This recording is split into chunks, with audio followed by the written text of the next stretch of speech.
ஐயோ பசிக்குது, சோறு போடு சோறு. அங்க ஓடு பறத புடி. Paul, Paul. Yeah. What a miraculous lady. What's the problem? Amplifier இல்லாம, wire இல்லாம இந்த அம்மா ஒரு புது இன்ஸ்ட்ருமென்ட் வச்சிருக்காங்க. லேடி மட்டும் தனியா வந்திருக்கு. இன்ஸ்ட்ருமென்ட் எங்க? பின்னாடி லாரில வருதா? நான் தான் வச்சிருக்கேன். Oh my god, interesting. எங்க ப்ளே பண்ணு.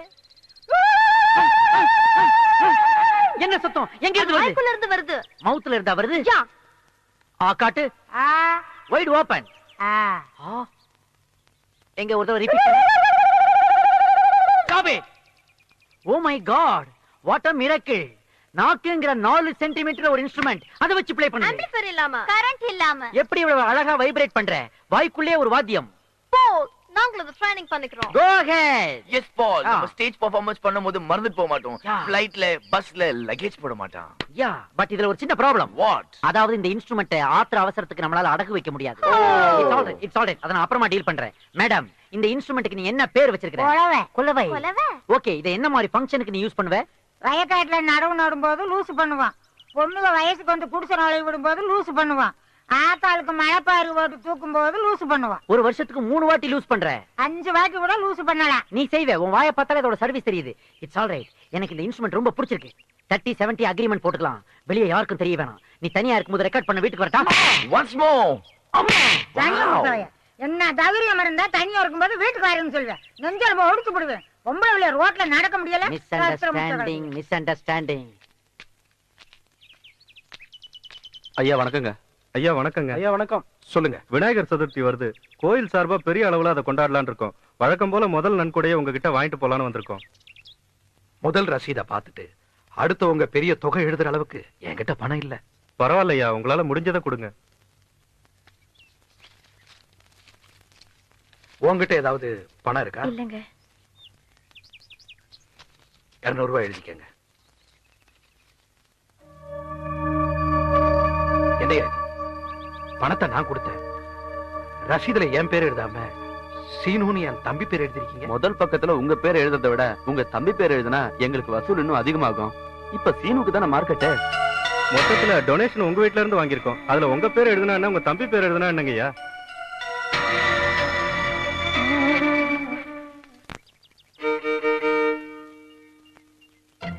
நீ கவலைப்படாத.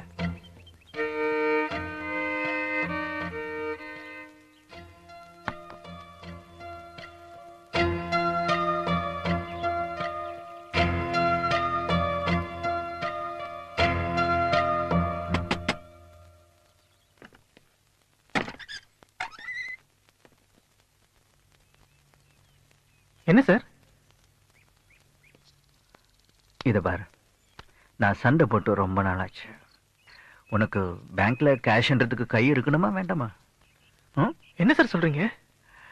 நீங்க வந்து 1 மாசம் கூட ஆகல, அதுக்குள்ள என் தங்கச்சிக்கு கை காட்டுறியா? I can understand. வயசு அப்படி. அவ அழகா இருக்கான்னு நினைச்சு கை காட்டுற. அவ ஊமன் தெரிஞ்ச ஓடி போயிடுவேன். So don't. அதை தெரிஞ்சுதான் சார் நான் காதலிக்கிறேன். காதலிக்கிறது மட்டும் இல்ல, உங்க சம்மதத்தோட ஊர்ல இருக்கிற எங்க அம்மா அப்பாவையும் வர வைக்கலான் இருக்கேன்.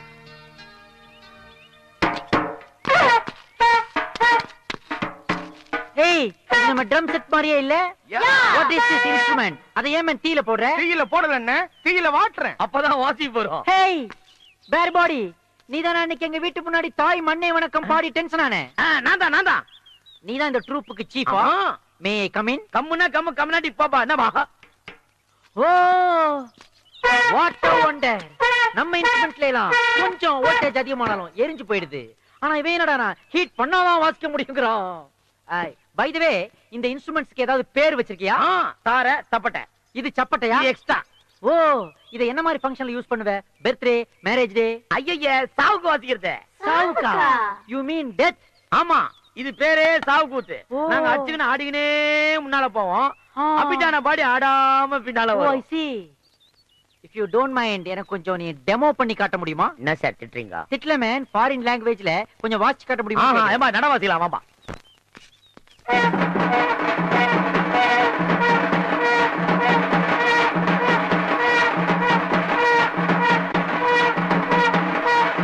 நிறுத்துங்க. அடுத்தது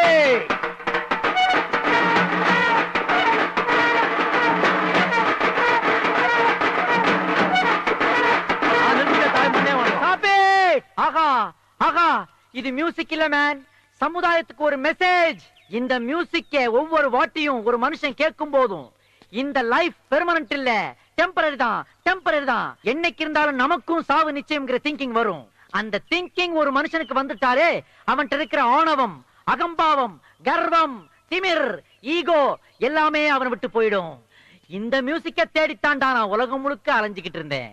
ஆனா அது இந்தியாவுல இந்த கிராமத்துல இங்க கிடைக்கும் நான் சத்தியமா எதிர்பார்க்கல. எனக்கு இது கிடைச்சிருச்சு. ஆனா இந்த மியூசிக்ல ஒரு லாஜிக் உதைக்குதே. என்ன சாமி உதைக்குது? இந்த மியூசிக்க யாருக்காக வாசிக்கிறீங்க? செத்தவனுக்கோசரம். ஆனா அவனால அதை கேட்க முடியாதே. அவனால கேட்க முடியாத. சாமி சாமி எத்தனையோ பேத்தை அடிச்சு அனுப்பிச்சு வச்சுக்கிறேன். இது வரைக்கும் இந்த உண்மை எனக்கு தெரியல. இவ்வளவு நாளா நான் மப்புல இருந்துக்கிறேன். ஸ்டாப். உன்னையே நீ அடிச்சுக்க கூடாது. இத பார், இதுக்கு தாண்டா யூஎஸ் போனுங்கிறது. அப்ப தாண்டா அறிவு வளரும். டேய், நீ போட்ட மியூசிக் சாதாரண மியூசிக் இல்லடா. ஒவ்வொரு மனுஷனுக்கு இந்த உலகத்துல வாசிக்கிற லாஸ்ட் மியூசிக். ஆனா அத அவனால கேட்க முடியலையே. It's all right, it's all right. இந்த ப்ராப்ளத்தை நானே சால்வ் பண்றேன். நானே இத ஒரு இன்டர்நேஷனல் மியூசிக் ஆல்பமா போட போறேன். அதுக்கு பேர் என்ன தெரியுமா? நீ சொன்ன சாவு கூத்து. அத அப்படியே இங்கிலீஷ்ல டிரான்ஸ்லேட் பண்ணி டெத் பஞ்ச்னு வைக்க போறேன். புரியாதவனுக்காக பிராக்கெட்ல லாஸ்ட் மியூசிக்னு எழுதுவேன். ஆடியோ ரைட்ஸ் எல்லாம் ஒன்று வாங்கிடுவேன். 30% உனக்கு, 70% எனக்கு. ஓகேயா? நீ வானா வர போற, போனா போற சாமி. இந்த வீட்டு வாசப்படியில கால் வச்சதுமே ஒரு மங்களகரமான இசை கேக்குது. இவங்க குடும்பமே பெரிய இசை குடும்பம்ப்பா. பொண்ணு ஊமையா இருந்தாலும் அவ கையில இருக்கிற வயலின் பேசும். வாங்க வாங்க உட்காருங்க. உங்களை எல்லாம் பாக்குறதுக்கு ரொம்ப சந்தோஷமா இருக்கு. பெரிய குடும்பம், பெரிய மனுஷங்க. நல்ல இடத்துலதான் என் பையன் பொண்ணு பாத்திருக்கா. அதிகமா பேச வேண்டியது இல்ல. ஏன்னா இது பேச முடியாத ஒரு பொண்ணோட கல்யாண விஷயம்.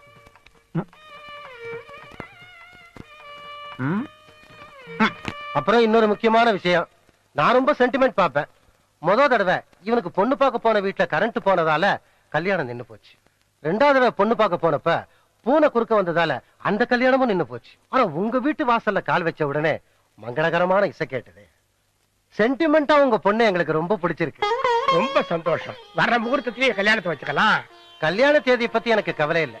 அதுக்கு முன்னாடி ஒரு சின்ன விஷயத்த நான் சொல்லிடுறேன். என் பையன் படிப்புக்காக 3 லட்சம் ரூபாய் கடன் வாங்கி அவனை பிகாம் MCA படிக்க வச்சேன். அதுல 2 லட்சத்தை நான் கட்டிட்டேன். இன்னும் 1 லட்சம் ரூபாய் பாக்கி இருக்கு. அதையும் கொடுத்துட்டு அவன் கல்யாணத்தை முடிக்கலாம்னு நினைக்கிறேன். பரம்பரையா நாங்க இந்த பெரிய வீட்டுல இருந்தாலும் எங்க பிள்ளைங்க கச்சேரிக்கு போய் சம்பாதிச்சுட்டு வந்தாதா இந்த குடும்பத்துக்கு வருமானம். அப்படி இருக்கும்போது அம்மா, தங்கச்சிக்கு நல்ல இடத்துல சம்பந்தம் கிடைச்சிருக்கு. 1 லட்சம் தானே, சமாளிக்கலாம்.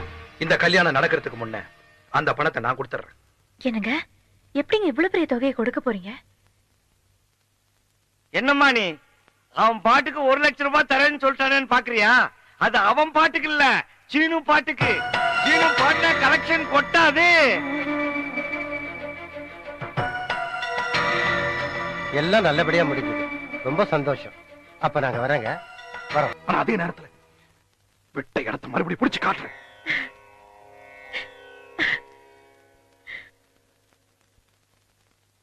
ஐயா வணக்கம்.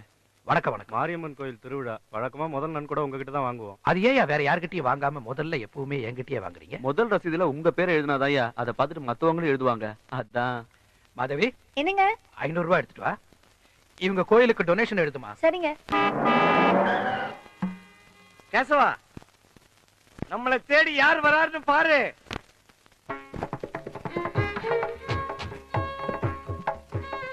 வணக்கம். வணக்கம். வாங்க வாங்க வாங்க வாங்க வாங்க வாங்க. டேய், சேர் எடுத்துட்டு வா. இவ்வளவு நடந்தும் நீங்க எப்படி தேடி வந்திருக்கீங்கன்னா எனக்கு என்ன சொல்றதுன்னே தெரியல. நாங்க சபை ஆரம்பிச்சு 25 வருஷம் ஆகுது.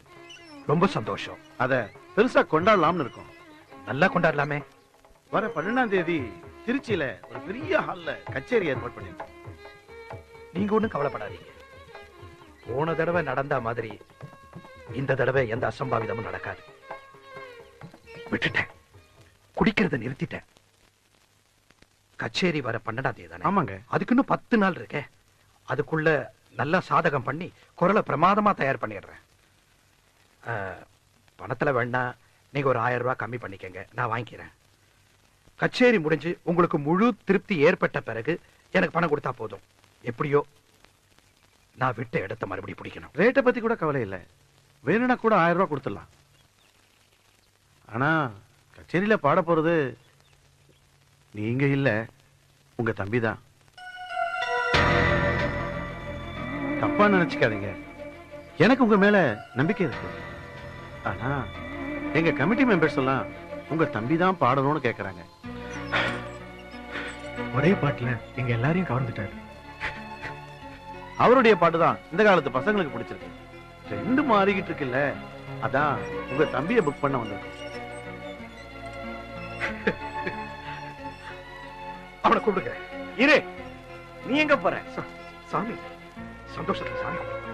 கேசவனுக்கு சந்தோஷம் வந்துடுச்சு. சீனு, சீனு குட்டி, சீனு, சீனு சீக்கிரம் வா. உன்னை கச்சேரிக்கு புக் பண்ண வந்திருக்காங்க. என்னையா? வர்ற 12ஆம் தேதி நடக்க போற கச்சேரியில உன்னை புக் பண்ண வந்திருக்காங்க. என்ன சொல்றீங்க அண்ணங்க? உங்க அண்ணனுக்கு இத கேட்ட சந்தோஷத்துல என்ன பண்றதுன்னே தெரியல. என் தம்பி தானே பாடுறான், அவன் கையிலேயே அட்வான்ஸ கொடுங்கன்னு சொல்லிட்டு சந்தோஷமா சாமி கும்பிட போயிட்டான் கேசவன். வாங்க வாங்க, சீனு கையில அட்வான்ஸ் கொடுங்க. ஆமா, அண்ணனை கேட்க மாட்டேன். உன்னை தேடி வந்த லட்சுமியை வேணான்னு சொல்லாத, உங்க அண்ணன் தானே வாங்கிக்க சொன்னாரு. இல்ல, வாங்கிக்க சீனு.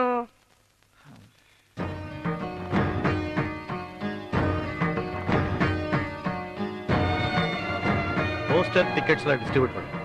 நான் வரேங்க.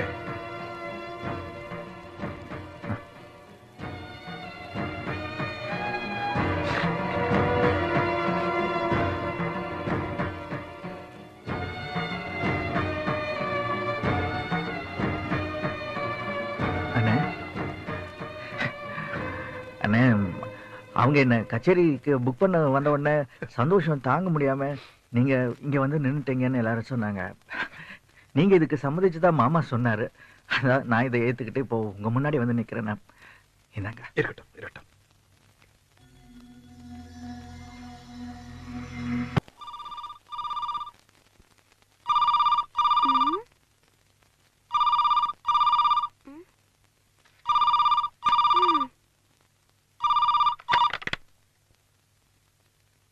ஹலோ ஹலோ, கேசவ் சார் வீடு தானே? உங்க வீட்டுக்கு எதுக்கு புதுசா கணேஷ் ஒருத்தர் குடி வந்திருக்காரு, அவனோட அப்பா தான் பேசுறேன். அவனை கொஞ்சம் கூப்பிட முடியுமா?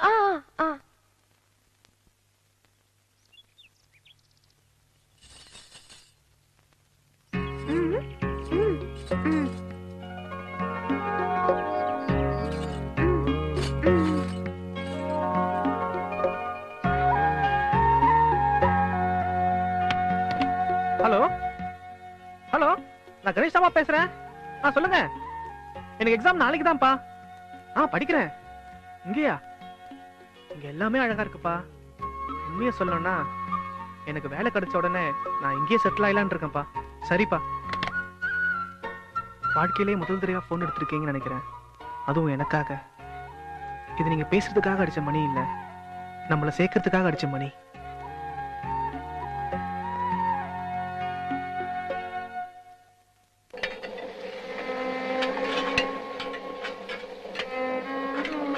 என்ன சமையல் எல்லாம் ஒரே தடபடலா இருக்கு?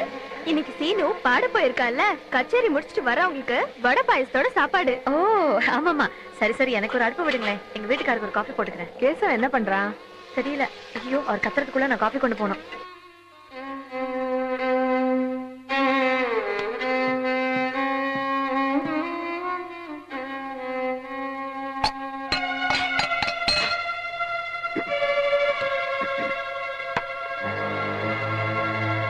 என்னங்க இது மறுபடியும் ஆரம்பிச்சிட்டீங்க?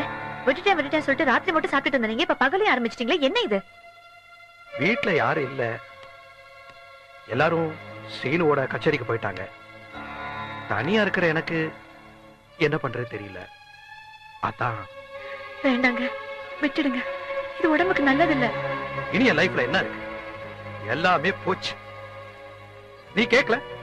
அந்த சபாக்காரன் சொன்னானே, நீ கேட்கல? ட்ரெண்ட் மாறி போச்சா? ட்ரெண்ட்